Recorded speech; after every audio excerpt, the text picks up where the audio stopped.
Assalamualaikum warahmatullahi wabarakatuh. Perkenalkan, nama saya Hanisa Rifa Hartini. Saya dari kelas 11 eksklusif A. Jadi, di sini saya akan memberikan motivasi yang saya dapat dari film yang berjudul Homeless to Harvard. Jadi, sebelum saya memulai memberitahu kepada kalian semua, saya akan menayangkan sedikit tentang film Homeless to Harvard. Let's go. A few moments later. We're hungry.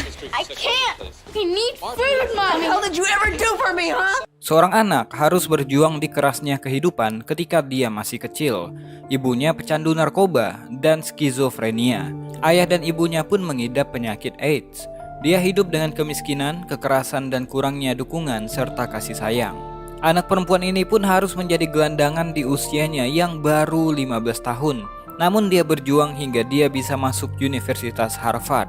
Film ini bercerita tentang seorang perempuan bernama Liz Murray. Liz bisa dibilang tinggal bersama keluarga yang rusak dan disfungsi. Liz punya ibu bernama Jenny yang merupakan seorang pecandu narkoba dan alkohol, juga pengidap skizofrenia. Liz dan kakaknya Lisa seringkali kelaparan karena nggak punya makanan di rumahnya.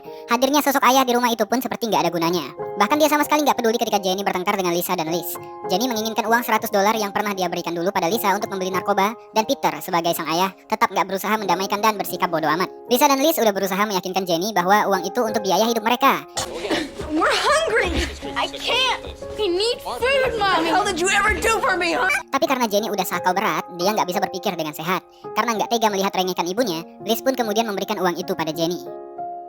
Walaupun begitu, Liz sayang banget sama ibunya. Sampai-sampai dia memaksa Peter untuk mengawal Jenny supaya dia nggak dirampok di tengah jalan. Bayangin aja, sakit banget. Sebagai anak, Liz nggak mendapatkan perhatian dan kasih sayang dari orang tuanya. Dia bahkan pernah makan dari tempat sampah sambil melihat ibunya tengah membeli narkoba. Liz menjadi bahan ejekan teman-temannya. Bayangin aja, Liz adalah murid paling bau di kelas. Dia nggak pernah mandi, pakaiannya nggak pernah diganti. Bahkan karena hal itu, dia mengalami gatal-gatal di kulitnya. Di pagi itu, Liz hadir di sekolah dengan keadaan perut yang lapar dan juga gigi yang sakit. Karena udah 3 bulan nggak hadir ke sekolah, gurunya sampai mau mengambil kertas tesnya Liz. Bagi gurunya, Liz nggak akan bisa menjawab soal-soal itu. Tapi Liz mengatakan kalau soal itu nggak terlalu sulit untuk dikerjakan. Ketika kelas selesai, gurunya pun mengingatkan Liz untuk mandi karena dia bau banget. Liz malah menyalahkan dirinya sendiri karena nggak mau ibunya disalahin sama gurunya karena nggak memperhatikan kehidupan anaknya. Doesn't your mother tell you that you got... No, it's my fault. I just forget. Sebelum pulang, ibu guru memberikan Liz beberapa potong pakaian bekas dan juga hasil tes yang mendapatkan nilai sempurna. Walaupun Liz udah nggak masuk sekolah selama 3 bulan. Liz mengatakan dia banyak membaca ensiklopedia yang dia dapat dari tempat sampah. Karena itulah, dia bisa menjawab soal-soalnya. Setelah beberapa bulan direhabilitasi, Liz senang ibunya pulang ke rumah. Kala itu Jenny kelihatan lebih tenang, tapi sekujur tubuhnya penuh dengan luka memar. Liz kemudian memberikan hasil tesnya yang sempurna. Jenny pun menangis melihat Liz, sambil mengatakan kalau dia saat ini diketahui mengidap penyakit AIDS. Karena itulah, Jenny mengatakan dia nggak bisa lagi makan narkoba dan akan kembali ke rumah orang tuanya karena dia nggak bisa melakukan itu jika tinggal bersama Peter. Hari itu Jenny pergi meninggalkan apartemen Peter. Dia pun bisa pulang ke rumah kakeknya, di mana di sana ibu dan kakaknya tinggal. Hal-hal udah berubah menjadi lebih baik. Lisa kakaknya tumbuh menjadi gadis yang cantik dan masih tetap pergi ke sekolah, sedangkan Jenny udah sembuh tanpa ada narkoba, namun tetap harus mengkonsumsi obat-obatan untuk skizofrenianya. Untuk pertama kalinya selama bertahun-tahun, dia bisa mendapatkan senyum dari ibunya lagi. Jenny mengabari kalau Peter, ayahnya Liz, udah jadi gelandangan karena nggak bisa bayar sewa apartemen. Liz sedih karena barang-barangnya termasuk ensiklopedianya dibuang. Lagi asik ngobrol di kafe, Jenny tiba-tiba pamit keluar. Gak disangka, dia malah minum di sebuah bar meninggalkan Liz sendirian. Liz pun kesal karena sesuatu ternyata masih belum membaik. Kehidupan barunya pun dimulai saat itu. Suatu hari Liz masuk lagi ke sekolah. Walaupun bukan sekolah yang bagus, paling nggak dia bisa menjalani kehidupan yang normal lagi. Liz memang bukan murid yang bau lagi, tapi karena bertahun-tahun nggak sekolah, dia jadi nggak tahu harus ngapain di kelas. Di sekolah itu Liz punya teman baru namanya Chris, bukan sendiri. Usianya saat itu baru menginjak 15 tahun dan dia memilih untuk menggelandang bersama Chris yang senasib dengannya. Kadang mereka menggelandang, kadang mereka tidur di rumah teman-teman mereka. Suatu malam, Liz mencoba mengecek di bar tempat ibunya biasa minum. Dari orang-orang di sana, Liz mendapatkan kabar bahwa ibunya udah meninggal dunia kemarin pagi. She's dead, hon. She died yesterday morning. Liz sedih banget. Dia belum sempat mengucapkan selamat tinggal pada ibunya dan malahan mendapatkan kabar itu dari orang lain. Keesokan paginya, dia pergi ke tempat pemakaman. Ibunya dimakamkan di tanah amal tanpa ada mendapatkan acara pemakaman yang layak, tanpa adanya pendeta yang mendoakan dan orang-orang yang menunggu prosesi penguburan, tanpa ada peti mati yang bagus. Bahkan Liz pun gak tahu ibunya didandani atau tidak. Kakeknya Liz malah buru-buru pergi membawa Lisa pulang ke rumah. Kedua adik kakak ini pun bahkan gak sempat menghibur diri satu sama lain. Dia masih duduk di kelas 8 dan harus kembali ke sekolah. Liz pun kemudian mencoba untuk tinggal di apartemen tetangganya yang bernama Eva. Untungnya, Eva mau membantu Liz. Suatu hari, Liz mencoba mendaftar lagi ke sekolahnya. Sayangnya untuk hal tersebut, Dia telat 1 jam untuk bertemu dengan seorang pria bernama David. Namun Liz mencoba meyakinkan kalau dia emang berniat untuk mendaftar. Jadi sambil menunggu David selesai, Liz mencoba menulis esai yang panjang. Karena hal tersebut, David pun memberikan Liz kesempatan. Lewat sisi itu, Liz mencoba menjelaskan kenapa dia ingin sekali mendapatkan promosi untuk masuk lagi ke sekolah. Liz mengatakan kematian ibunya adalah tamparan keras baginya untuk melanjutkan pendidikan. Selama ini Liz optimis ibunya bisa membaik sehingga Liz bisa diperhatikan oleh orang tua. Namun kenyataannya, Liz lah yang mengurus ibunya selama ini hingga ibunya meninggal dunia. Dan saat ini adalah saat yang tepat untuk mengurus dirinya sendiri. Mendengarkan hal itu, David pun menerima Liz. Singkat cerita, Liz pun memulai pelajarannya di sekolah ini. Pemikiran Liz benar-benar berbeda dari anak kebanyakan. Dari pendapat Liz saja, David tahu kalau Liz adalah anak yang cerdas. Dave, are we gonna get textbooks next year? Because I keep losing these things. Why don't we use textbooks? Here. What do you see? The words of the author. And what do we have here? A lot of other people's words. Why do I want you to have them? One point of view gives you a one-dimensional world. Liz bahkan memanfaatkan waktunya semaksimal mungkin. Ketika di kereta dia belajar, ketika bekerja pun dia menyempatkan diri untuk membaca pelajaran. Bagi orang itu mungkin sesuatu yang menyiksa diri, tapi bagi Liz ini adalah hal yang membuatnya hidup. Untuk pertama kalinya dalam hidupnya, dia punya jadwal yang teratur. Suatu hari di stasiun, Liz bertemu lagi dengan Chris. Mereka pun kemudian menceritakan kesibukan masing-masing, dan di hari itu Liz mengajak Chris untuk pergi ke sekolahnya. Liz ingin Chris juga kembali ke sekolah. Ketika di dalam sekolah, David mengabari kalau mereka akan mengirimkan 10 siswa terbaik untuk melakukan perjalanan ke Boston.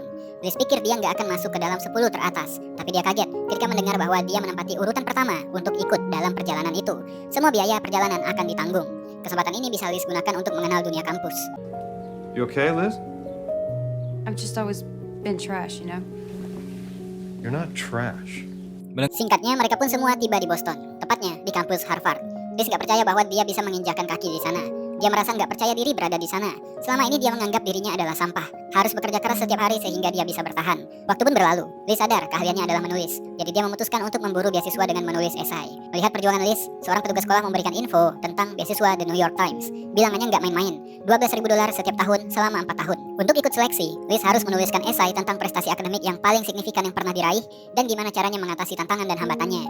Liz pun kemudian mulai menulis draft esainya. Yang dia inginkan hanyalah masuk ke Harvard, mengembangkan dirinya, dan bisa membaca semua buku-buku terbaik di sana. 4 bulan setelahnya esainya pun siap dikirimkan. Liz sengaja mengirimkannya dekat dengan waktu deadline karena dia menunggu ulang tahunnya yang ke-18. Bukan tanpa alasan. Di dalam esainya itu dia katakan tentang kehidupannya yang menjadi gelandangan. Karena dia udah 18 tahun, maka Liz bukan lagi anak-anak yang harus ditangkap dinas sosial karena hidup tanpa orang dewasa. Ketika di luar, Liz dijegat oleh Chris. Dia meminta tolong pada Liz karena dia diusir dari grup home. Tapi Liz tahu mereka nggak akan mengusir Chris karena Chris belum berusia 18 tahun. Liz pun menolak untuk menemani Chris lari karena dia akan diwawancara. Liz kembali mengajak Chris untuk kembali ke sekolah, tapi Chris tetap nggak mau dan mengatakan orang-orang seperti mereka nggak akan bisa masuk Harvard. Setelahnya Liz pun pergi meninggalkan Chris dan pergi ke kantor The New York Times, di mana di sana dia akan diwawancara terkait beasiswanya. Di hadapan para penilai, Liz menceritakan pengalaman hidupnya. Liz nggak pernah bertanya-tanya mengapa nasib seperti ini terjadi padanya. Dia memang sedih, tapi dia sangat menerimanya dan berusaha untuk keluar dari semua itu. Liz mencintai ibunya walaupun ibunya pecandu alkohol dan narkoba serta pengidap skizofrenia. Liz tahu kalau ibunya juga mencintai dirinya. I loved my mother. She was a drug addict. She was an alcoholic. And she was schizophrenic. Disangka, dengan wawancara yang emosional tadi, dia pun dinyatakan lolos dan mendapatkan beasiswa tersebut. Di waktu yang lain, seremoni pun diadakan. Liz Murray dipanggil ke podium untuk memberikan sambutan. Hidupnya mulai hari itu nggak akan sama dengan hidupnya yang kemarin. Seorang wartawan pun bertanya, gimana caranya Liz melewati itu semua? Liz bersyukur dengan nasib hidupnya beberapa tahun belakangan ini. Dia jadinya dipaksa keluar dari zona nyaman, terpaksa melihat ke depan tanpa ada jalan kembali, sampai dia berada di satu titik di mana dia akan bekerja sekeras mungkin dan melihat apa yang akan dihasilkan dari kerja keras tersebut. I'm gonna work as hard as I possibly can and see what happens. Pada akhirnya, Liz kemudian berhasil masuk Harvard sambil bekerja di The New York Times. Dia juga tinggal di apartemennya sendiri. Dari kisah Liz Murray barusan, sangat menginspirasi karena dia tidak membiarkan keadaan mendikte masa depannya, tapi malah sebaliknya, dia memilih takdirnya dan mewujudkannya, meskipun ada banyak sekali rintangan yang menghadang.